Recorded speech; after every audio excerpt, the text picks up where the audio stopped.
Ever seen a tiny issue spiral out of control? A lunchbox causing workplace chaos, a plain seat turning into a battleground. Today's stories prove that the smallest things can lead to the biggest drama. Let's get into it. A beloved blue Pokemon lunchbox and an overzealous coworker. What could be more trivial? Yet sometimes, personal comfort clashes with workplace judgments in the most entertaining ways. I bring my lunch to work every day in a bright blue Pokemon lunchbox. I've had it for years, and honestly, I love it. It's the perfect size, keeps my food cold, and let's be real, it's kind of fun. I never thought much about it. It's just a lunchbox. Then, Matt joined the office. He's 35, a few years older than me, and apparently has taken it upon himself to be the self-appointed maturity police. At first, it was harmless. Little comments like, "Nice lunchbox, dude. My kid has the same one." Whatever. I laughed it off. No big deal. But he didn't stop. Every few days, he'd bring it up again. "Still rocking the Pokemon lunchbox, huh?" Or, "You ever think about getting a real lunch bag?" It started to get annoying, but I ignored him. Then last week, he pushed it too far. In front of a group of coworkers, he flat out said, "It's kind of weird for a grown man to be carrying around kid stuff, don't you think?" I had enough. I looked him dead in the eye and said, "Maybe you should worry less about my lunchbox and more about your own life." That shut him up. But now he's acting all cold toward me, and a couple of coworkers think I was too harsh. They say he was just messing around, and I shouldn't have snapped at him. I don't see why I should change something harmless just because one guy thinks it's weird. Am I the a-hole for standing my ground? A lunchbox shouldn't be a battleground, right? When is it time to put your foot down on something that's clearly personal? Let's debate. Are you team stand your ground or team just laugh it off? Abandoned as a newborn, later discovering a slew of unwanted relatives.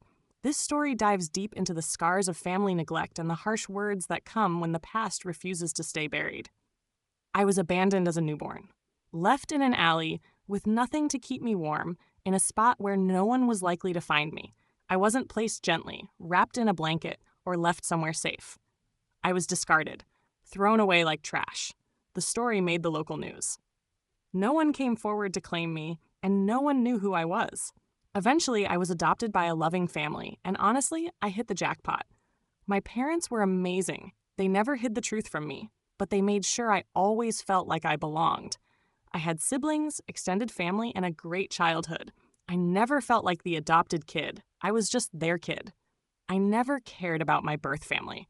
They left me to die. What was there to be curious about?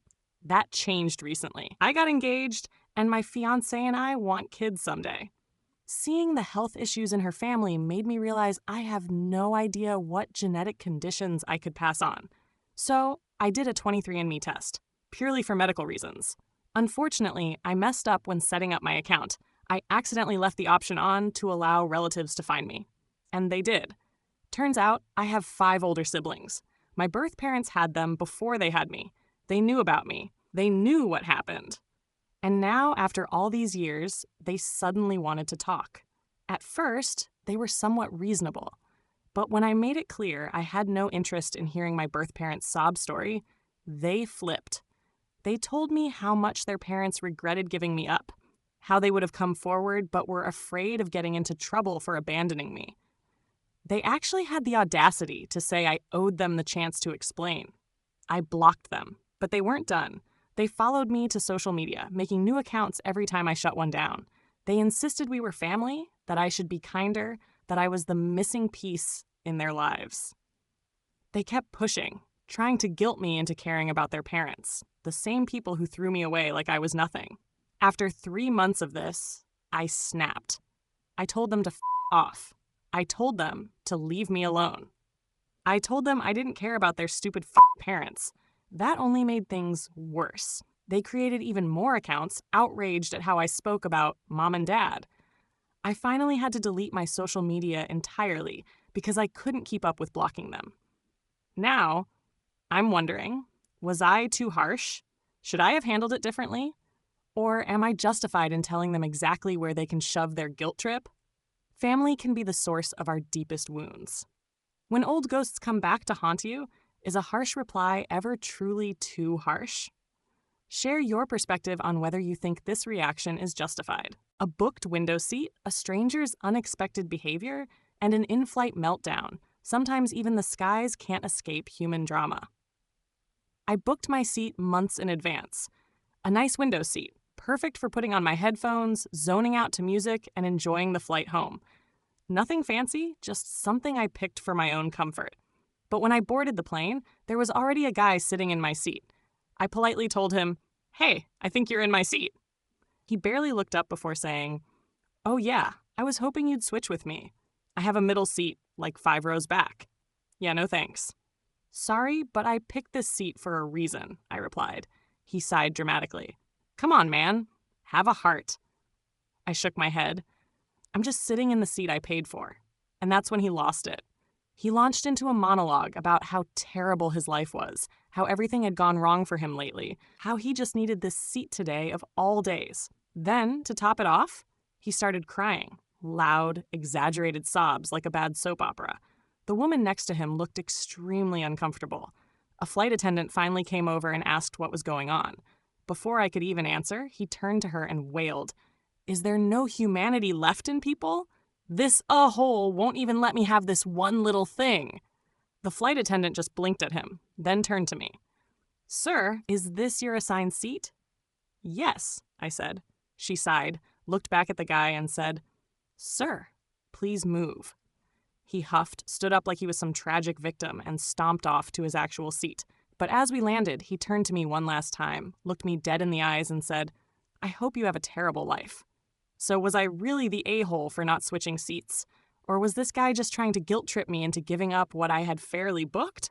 What a ride in the skies! Have you ever had a travel encounter that left you reeling? Let's discuss. Are you all about sticking to your rights, or do you sometimes bend to avoid conflict? When a favorite birthday cake becomes the battleground for past grievances, love and dessert collide in a conflict that's as sweet as it is sour. Last year on my birthday, my girlfriend ate the last slice of my cake while I was at work. Not just any cake, my favorite cake. The one my mom bakes from scratch for me every single year. I had specifically told my girlfriend I was saving that last slice for when I got home. When I asked her about it, she just shrugged and said, "Oh, I didn't think you'd care." No apology, no remorse, just complete disregard for something that mattered to me. I was annoyed, but I let it go. Fast forward to this year, my mom made me the same cake again. My girlfriend asked for a slice, and I looked her dead in the eye and said, "Nah, after what happened last year, this one's all mine." She laughed at first, thinking I was joking. But when she realized I was serious, she got pissed. "You're seriously holding a grudge over cake?" She snapped. I told her it wasn't about the cake. It was about the fact that she completely disregarded me last year. She didn't respect my feelings then, so why should she get a piece now? Now she's barely speaking to me, and a couple of our friends are saying I'm being petty. But am I? If she couldn't respect something as simple as saving me a slice last year, why should she get any this year? Is this all just about cake, or is there a deeper issue at play? When traditions are broken, do we stand firm or forgive and forget? Thanks for hanging out with us today. We hope these stories sparked some laughs and got you thinking about those unexpected moments in your own life. We'd love to hear which tale resonated with you the most. So don't be shy. Drop your thoughts and stories our way. And if you've got a wild story of your own, share it in the comments. We might just feature it in a future video. If you enjoyed these stories, there's plenty more where that came from. Check out our other videos for even more real-life drama, unexpected twists, and debates that'll have you questioning everything. Until next time, keep finding the fun in the everyday, and we'll catch you in the next one.